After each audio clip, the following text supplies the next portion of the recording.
Bonjour, bienvenue à cette présentation des incontournables de la salle de montre du mois d'avril de la librairie Monet, section essais et documents adultes. Ce mois-ci, quelques bons titres à se mettre sous la dent, sous l'œil de la lecture. En sciences, une collection relativement nouvelle, quelques titres sont déjà parus. Une collection dirigée par Étienne Klein, que vous connaissez, je l'ai déjà nommé ici, parler de ses livres, grand scientifique, grand penseur de un physicien de toute façon de métier, mais également il se double d'un penseur, d'un philosophe sur ce qu'il fait, dans la raison de la philosophie, la physique quantique, entre autres le temps, il a écrit beaucoup sur le temps. Donc il dirige cette collection qui s'appelle Comment a-t-on su? J'adore ce titre-là. Et là, d'un physicien, Alain Riazuelo, pourquoi E égale MC au carré. Donc, ce qui est intéressant, ce qui m'a intrigué quand j'ai vu ce livre-là, et la collection se veut grand public, d'aborder un sujet quand même en profondeur. Vous pouvez voir ici l'épaisseur quand même de cet essai, qui fait ici pas loin de 430 pages, si j'enlève les notes en bas de page ici. Donc, nous voilà 400 pages, une tentative de vulgarisation, tout en gardant une substance. C'est un éclaircissement historique sur cette question-là. Et le but de la collection, c'est de partir un peu de quelque chose de connu. Comme là, ici, l'auteur dit, bon, tout le monde connaît cette formule, aussi bien dans les sciences, en philosophie, je l'ai vu dans des livres en littérature, je l'ai vu dans des publicités. C'est la formule la plus connue de Einstein, naturellement. Mais, comme l'auteur le dit dans sa préface, dans son introduction à l'ouvrage, qui sait vraiment de quoi parle-t-elle? Et également, comment, qu'est-ce qu'elle signifie, naturellement, pour notre monde, et comment Einstein en a eu l'idée. Comment tout ça s'est développé. Donc, à travers un livre comme celui-ci, c'est vraiment une découverte, une introduction sérieuse à la méthode scientifique, devrais-je dire, mis d'une façon très personnalisée, puisque on suit naturellement la découverte, la progression d'Einstein dans le dévoilement de cette finale de cette formule, et en même temps, qu'est-ce que ça veut dire pour notre monde contemporain qui, grâce à cette formule, comme l'auteur le dit, cette formule explique notre univers, les étoiles, la physique quantique, notre univers ici de fonctionnement de tous les jours, même si on ne s'en rend pas compte, mais beaucoup de choses découlent de cette compréhension de cette formule. Cette compréhension, mais ce pouvoir de manipulation, nous, humains, de cette formule. Alors, c'est une collection vraiment, et ce titre, vraiment génial pour rentrer. C'est écrit comme un roman, entre guillemets.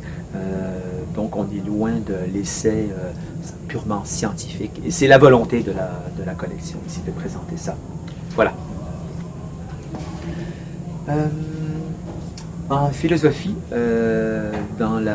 chez l'édition Vrin, que j'aime bien, collection Questions et raisons, la croyance de l'auteur Patrick Dupuy, comment savoir ce qu'il faut croire.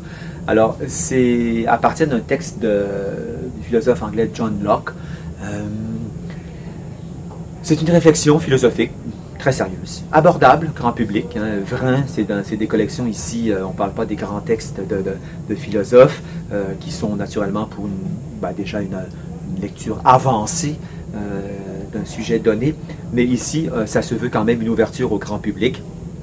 Donc, une question fondamentale sur la croyance. Qu'est-ce que la croyance? Mais en même temps, une espèce d'étude, je dirais, rationnelle, raisonnable sur, d'accord, mais qu'est-ce qu'il faut croire? Comment justifier ce que l'on croit? Et ce que l'on croit, comment cela peut être justifié? Donc, autrement dit, on en vient à la question, on ne peut pas croire à n'importe quoi. Et ce sont les critères, naturellement, je dirais, non pas d'une bonne croyance, mais d'une croyance valable, validée par des outils de la raison. Donc ici, comment savoir ce qu'il faut croire? Chez Vrin. J'aime bien ici ce genre de volume que l'on reçoit de temps en temps, québécois, aux presses de l'Université Laval, coédition également avec Vrin, qui s'en font régulièrement. Nicolas Comtois, doctorant à cette université-là, sous la forme d'un long, vaste interview avec Jean-Marc Narbonne, grand penseur actuel de la pensée grecque au sens large, très large, un des spécialistes de Plotin, et de la métaphysique à l'exigence démocratique. Alors, à travers le parcours de M. Narbonne, à travers des questions très sensibles, c'est une biographie intellectuelle qui se dresse là, à travers naturellement la fréquentation du monde universitaire, tant au Québec, il y a quand même quelques années, en Europe, sa formation universitaire, à travers son cheminement intellectuel, la rencontre de très grands penseurs dans ce domaine-là. Et en même temps, c'est une très belle réflexion personnelle sur, comme le titre l'indique, de la métaphysique, donc de quelque chose de tout à fait philosophique, métaphysique, ontologique, en réflexion à partir des Grecs, la littérature, la philosophie, la pensée grecque, la culture ici générale, latine, à la racine de l'Occident.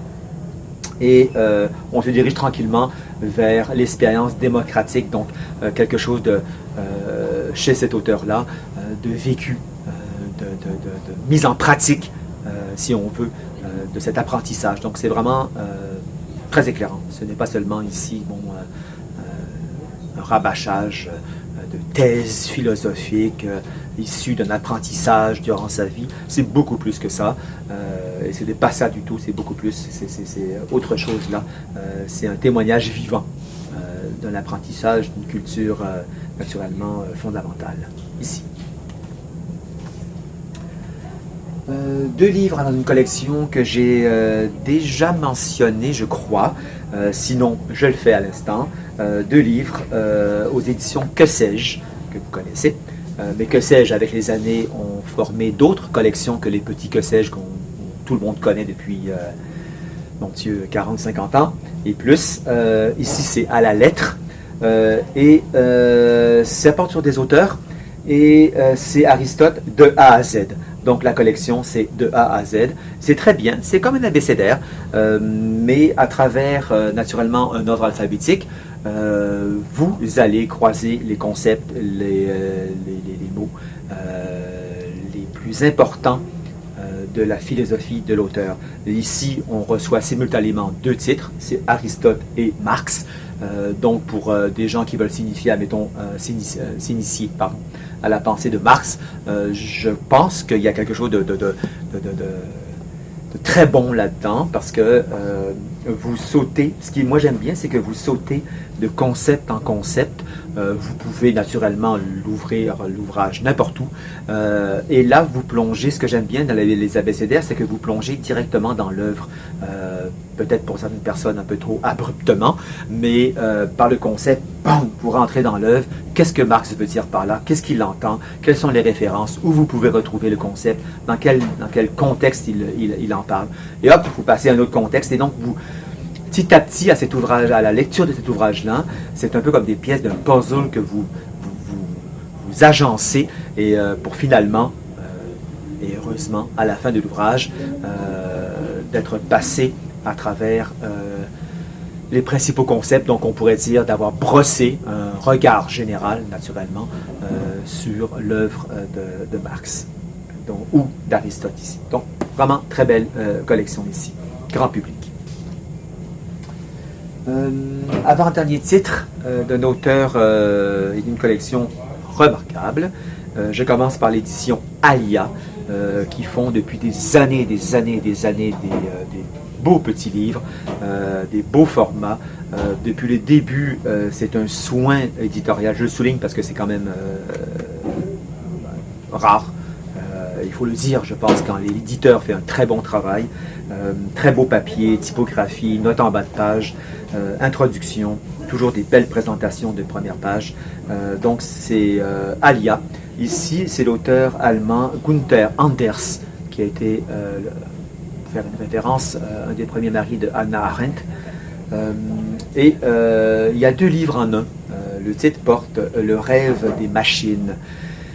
Et la première est un livre au pilote, je ne me trompe pas, Francis Powers, si je ne me trompe pas,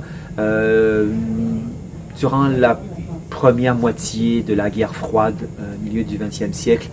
C'est le pilote espion qui était parti de la base secrète américaine en Afghanistan, qui survolait normalement à une très haute altitude. Il devait se rendre en Norvège, mais pendant ce temps-là, il passait au-dessus de la Russie et sa mission était de photographier en secret, naturellement, les bases de missiles, les bombes, et ainsi de suite.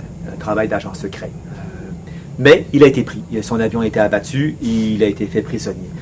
Et cela a également donné des conséquences folles sur la guerre froide, un resserrement diplomatique absolument phénoménal entre la Russie et l'Occident, les États-Unis, puisque ça venait des États-Unis. Et Gunther Anders, qui est un très grand penseur, entre autres, de la technique, il a écrit un très beaux essais sur les conséquences et le pourquoi de la bombe atomique, qu'est-ce que ça fait comme dans l'humanité, le marquage dans l'humanité. Là, ici, c'est une lettre adressée, c'est sa 2e lettre, adressée à cet auteur-là, à ce pilote, qui était prisonnier. Malheureusement, il n'y aura pas de suite à sa correspondance, mais nous avons ici sa première grande lettre, où, dans le fond, il explique à lui, mais à nous, dans le fond, c'est un très bel essai, sur la relation de l'homme à la technique, à l'avancée technique, sous la figure ici de l'avion, les photographies, qui était quand même un exercice scientifique secret de haute voltige, et comment cette technologie nous dépasse notre existence et notre manipulation, notre contrôle là-dessus, et comment, dans le fond, notre relation à une technologie qui nous dépasse peut enclencher des conséquences absolument incontrôlables, insoupçonnables et catastrophiques. Voilà, donc Gunther Anders, Le rêve des machines aux éditions Alia, c'est une très belle lecture que je vous recommande. Il y a une belle introduction également. C'est quelque chose de... C'est ça, c'est sous forme de lettres, des essais qu'on aimerait lire plus souvent par des penseurs vraiment exceptionnels. En même temps, vous allez découvrir un penseur, oui, exceptionnel, à lire absolument, Gunther Anders. Dernier livre, plus léger, qu'on peut très bien discuter en famille, mais entre amis ou en classe, avec des élèves, au cégep, peu importe ici. Science Flix, ce que tes séries préférées disent de notre société. Donc c'est vraiment bien, bien illustré, très beau, un très beau livre. Ça recense beaucoup de séries dans tous les domaines, que ce soit que vous les connaissez. Je peux vous en nommer ici rapidement. Il y a Thérapie, High School Sexual, la série Sex Education, Viking, qu'est-ce qu'il y avait d'autre ici? The Crown, naturellement, que tout le monde connaît, Breaking Bad, Jessica Jones, qu'est-ce que la dernière, le Snowpiercer, critique d'un monde divisé. Alors, ça brosse rapidement un tableau de la série, mais surtout, et c'est le but du livre, le contenu, la réflexion à travers les questions soulevées dans la série des auteurs ici. Quel questionnement ça soulève sur notre humanité, nous, la politique, le social, les relations hommes-femmes, la vie intime, la vie des adolescents, des jeunes. Donc c'est ça, c'est vraiment des heures de discussion, naturellement, mais des discussions orientées peut-être sur une base plus autre que un simple jugement de goût, j'ai aimé, j'ai pas aimé. Là, c'est un livre vraiment bien, et aussi personnellement, pour lire, pour regarder, après avoir vu ou pendant le visionnement de, de la série, de votre série préférée. simplement d'y plonger, de dire « Ah oui, ok, là, j'avais pas vu ça, j'avais pas vu ça. Ah, c'est intéressant comment c'est amené sur tel propos. » Alors, je vous recommande Science Félix, ici. Ouvrage très drôle, très intéressant, très vivant, avec les illustrations ici, des deux côtés. Voilà. Ceci conclut l'heure du conte des incontournables de la section adulte, essais et documents du mois d'avril. Alors, je vous dis bonne lecture, à très bientôt et au mois prochain. Merci beaucoup, au revoir.